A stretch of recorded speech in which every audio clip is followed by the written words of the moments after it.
9편 후반부 말씀을 통해서 오늘 하나님이 우리에게 원하시는 것은 하나님이 기뻐하시는 것이 무엇인가를 깨닫는 것입니다.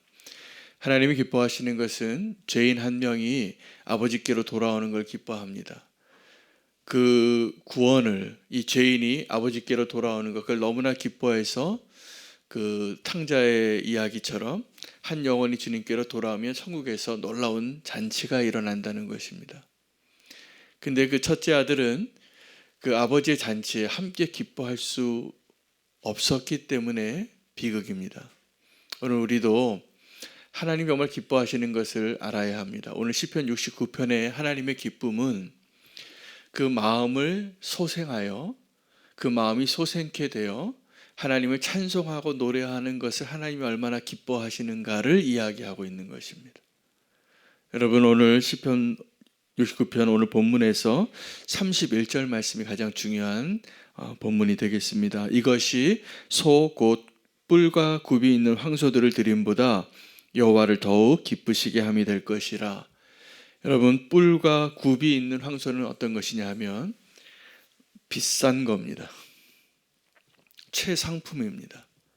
하나님께 드리는 예물 가운데 최고의 것을 드렸는데 하나님은 우리가 최고의 상품, 최고의 재물, 아주 값비싼 옥합을 깨트리는 것보다 더 기뻐하는 게 뭐냐 하면 우리가 낙심하지 아니하고 우리의 마음을 다시 소생케 하여서 하나님을 노래하고 찬양하고 하나님과 함께 기뻐하는 자가 되는 것을 기뻐하신다는 겁니다.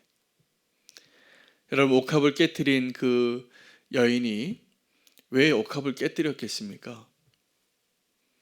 예수님을 너무 사랑했기 때문이죠. 그리고 예수님의 죽음을 알게 돼서 내가 표현할 수 있는 최고의 사랑을, 가치를 하나님께, 예수님께 보여드리고 싶었던 겁니다. 그래서 그걸 깨트린 거예요. 아까워하지 아니하고. 여러분, 워십이라는 것, 이 예배라는 것은 가치를 드리는 겁니다. 값진 것을 드리는 거예요. 여러분에게 선물할 때도 우리 마음을 담았을 때 값비싼 것을 드리는 거예요. 사랑하는 사람에게, 우리 주님에게. 그건 마음이 담긴 겁니다. 저는 가끔 이렇게 제 아내하고 뭐 선물을 준비하려고 그러면 저는 꽃을 사는 게 별로 가치가 이렇게 비싼 돈 들여서 이렇게 꽃을 사야 되는 이런 생각을 가지고 대부분 남자들이 아마 그럴 겁니다. 왜냐하면 이 꽃이 아름다움의 가치를 모르기 때문에. 근데 그 여자분들은 이 꽃을 받으면 너무 기뻐하는 거예요. 꽃이 비싸고 제가 이 꽃다발 하나 하는데 이거 이렇게 돈 많이 드나 이런 생각이 들 때가 많아요. 저는 맛있는 걸 사 먹죠, 차라리. 그리고 뭐 실용적인 걸 뭐 선물을 해주고 이런 게 더 제 마음에 선물에 선호하는 내용이라면 하나님은 어떤 걸 기뻐하실까? 하나님은요, 그 값비싼 꽃을 드리길 원하는 거예요. 우리가 그 가치를 드리는 거니까. 여기에 우리가 가치를 더해서 주는 거니까. 제가 어제 한 세미나에 다녀왔습니다. 컨퍼런스에.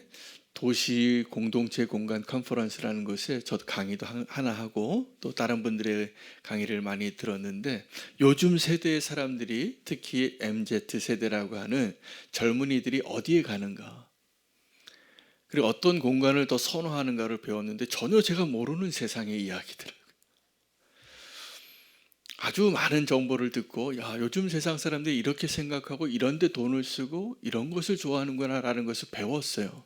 그 중에 제가 기억에 남는 게 아주 많은 이야기를 들었는데 이렇게 화장실에 비누 파는 회사가 하나 있는데 이름이 템버린스라는 회사예요. 어디 성수동에 있나 봅니다. 그 본사가. 근데 그 건물이 어떻게 사진을 하나 보여주는데 3층 건물을 지었는데 1층, 2층, 3층에 콘크리트 골격만 있고 아무것도 없어요. 못 막 나와 있고 시멘트에 그 쇠파이프가 나와 있고 그런 공간에 그냥 천 몇 개 걸쳐놨어요. 이거 뭐 황폐한 건물이에요. 그런데 그 진짜 매장은 그 건물 3층 황폐한 건물 밑에 지하에 아주 멋있게 인테리어한 매장이 있어요. 거기서 파는 거예요. 이게 뭘 상징하느냐 하면 우리가 이 상품을 파는데 그 비싼 땅에 3층 건물에 아무것도 안 하고 그것은 골격만 보여주고 밑에 이렇게 소중한 공간에 비싼 걸 판다는 거예요. 아주 비싸답니다. 좀 고급 용품인가 봐요. 근데 젊은이들이 열광하고 그런 데 가는 거예요. 근데 왜 그런가 했더니 낭비죠, 어떻게 보면 이 공간을. 그런데 이 가치를 허비해서 여기에 우리는 이런 제품을 팝니다라는 것을 이미지를 그 상징성을 판다는 거예요. 근데 젊은이들이 이걸 알아준대요. 우리 기성세대는 이런 거 왜 낭비야? 저 공간에 더 아름다운 디자인을 하고 인테리어를 해서 거기에서 공간을 만들어서 영업을 해야 될 텐데 이런 걸 낭비하면서까지 여기에다 이렇게 가치를 여기에다 두었다는 것을 알아주는 거예요. 여러분, 하나님께서 우리가 하나님께 예배할 때 하나님이 정말 기뻐하시는 것을 알고 그 가치를 하나님께 드릴 때 하나님이 알아주시는데 옥합을 깨트리는 것보다 이 뿔과 굽이 있는 황소를 드리는 것보다 더 기뻐하는 게 뭐냐면 우리의 마음이 소생케 되어지는 것을 하나님 기뻐하신다. 그래서 우리가 하나님을 찬양하고 하나님을 노래하는 것, 오늘 우리가 그 예배 드리기를 원합니다. 오늘 이 시편 69편은 지금 3일에 걸쳐서 제가 강해를 했는데 오늘 마지막 부분은 어제 본문은 뭐였냐면 나의 대적들이 이렇게 많은데 하나님 저들을 좀 저주해 주세요 라고 말할 수 있는 친밀함을 노래한 거예요. 우리 삶이 그렇게 고달픈데 하나님 앞에 이렇게 다 친밀함을 가지고 그 기도를 하나님 내게 가르쳐 주시는 그 기도를 가지고 기도하면 내가 그 대적들 앞에서 흔들리지 않고 요동하지 않고 견고하게 설 수 있는 자가 되는 거예요.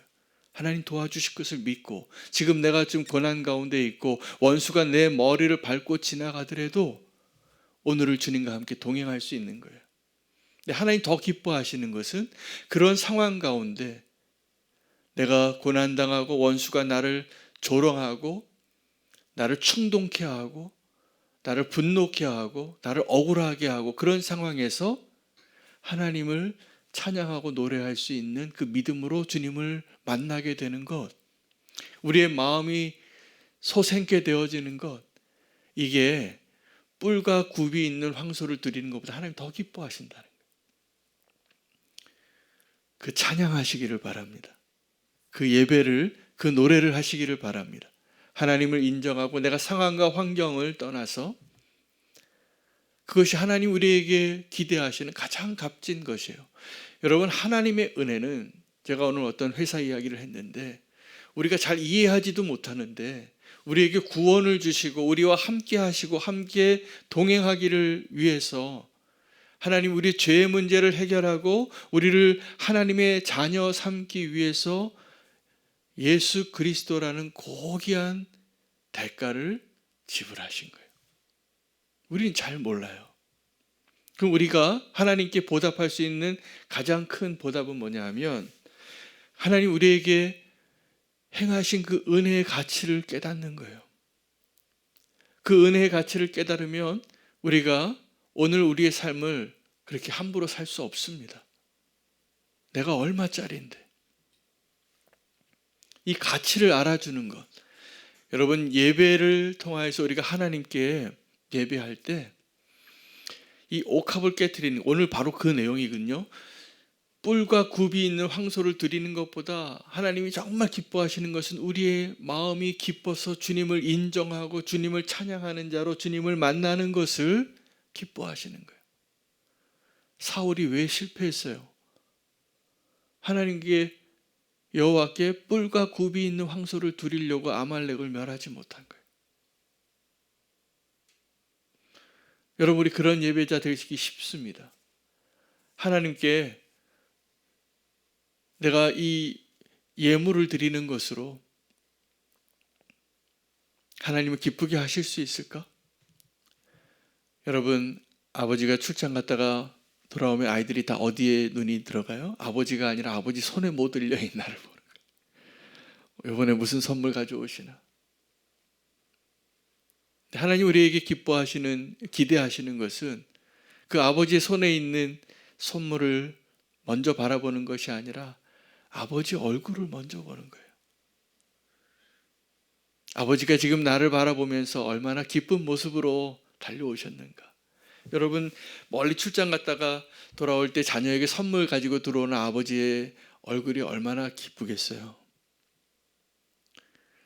기대하면서 선물을 아무리 들고 와도, 사실 아무리 많이 들고 와도 자녀된 우리가 먼저 바라봐야 할 시선의 대상은 하나님 아버지가 우리에게 들고 오는 그 선물 보따리가 아니라 그 기뻐하시는 아버지 얼굴을 보는 거예요.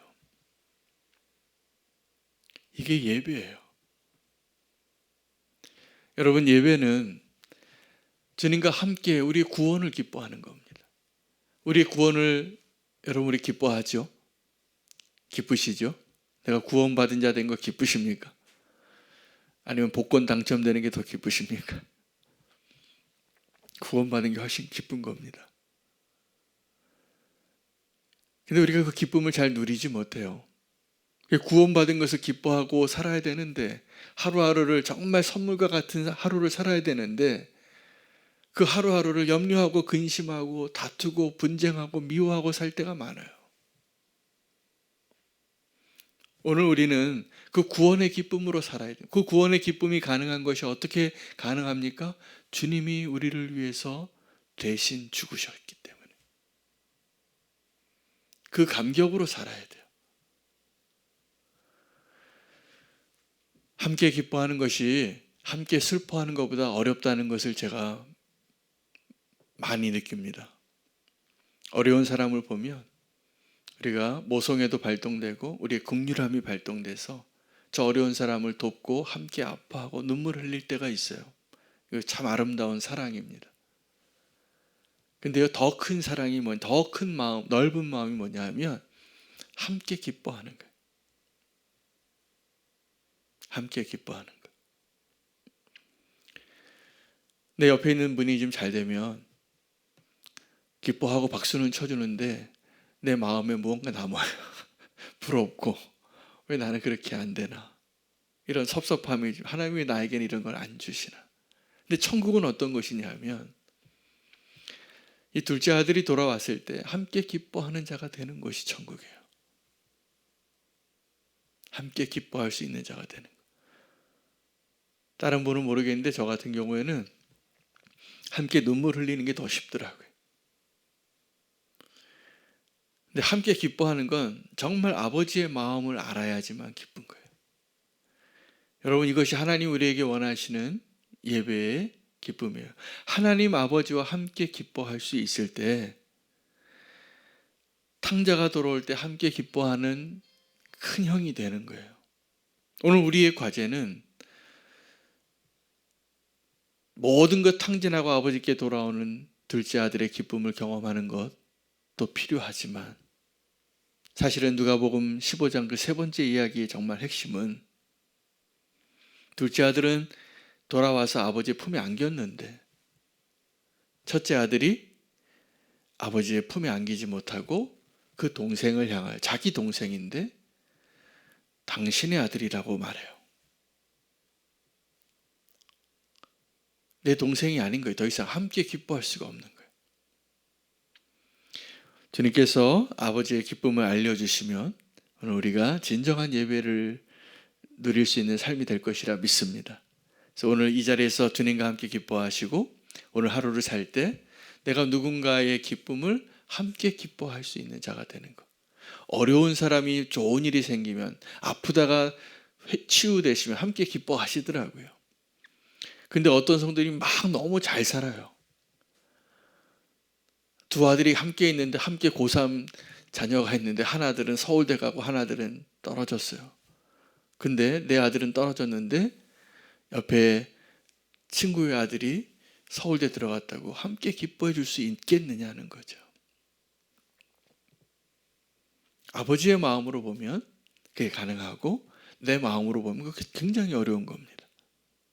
오늘 주님의 마음을 부어주셔서 하나님이 정말 기뻐하시는, 그래서 하나님과 함께 기뻐할 수 있는 그 은혜의 삶을 오늘 이 예배의 자리뿐만이 아니라 삶의 자리에서 우리가 함께 예배하는 그 모습으로 주님을 기뻐할 수 있게 되어지기를 원합니다.